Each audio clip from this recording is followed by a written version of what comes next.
Hello guys, welcome back to our channel. ఈరోజు అయితే మనం దేవర మూవీ రివ్యూ అయితే చెప్తున్నాను. చెప్పే ముందు అయితే ఒక లైక్, షేర్, సబ్స్క్రైబ్ చేసుకోండి గైస్.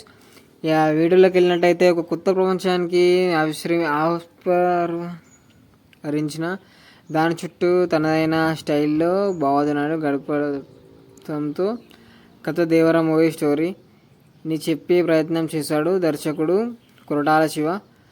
RRRతో పాన్ ఇండియా స్థాయి ప్రేక్షకులకు చేరువైన ఎన్టీఆర్ అందులో దేనిటైన పాత్రని ఎంచుకున్నదని దానిపై పరిపూర్ణమైన ప్రభావం చూపించారు. పాన్ ఇండియా స్థాయి తగ్గినట్టుగా విస్తృత పరిధి ఉన్న కథ ఇది. దానితో సముద్రాన్ని నేపథ్యంలో ఏమైందంటే సాగడం జరిగింది. ఒక కొత్త అనుభూతి చెందింది దేవర మూవీతో.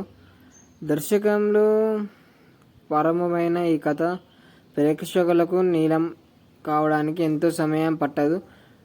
బ్రిటిష్ కాలం నుంచి ఎర్ర సముద్రాన్ని, అక్కడ జనాలకి ఉన్న చిత్రాన్ని, దానికి కల్పంగా ఉండే దేవర కథని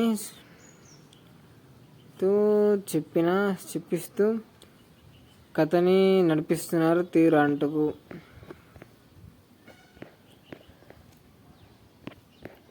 ఆ తర్వాత ఏమైందంటే దేవరని అయితే చాలా బాగుంది సినిమాని అయితే. మనం చూసినట్టయితే కొత్త ప్రపంచంలోకి వెళ్ళినట్టే అనిపిస్తుంది. చాలా బాగానైతే ఉంది ఈ సినిమానైతే. ఓకే గాయస్, ఏమైందంటే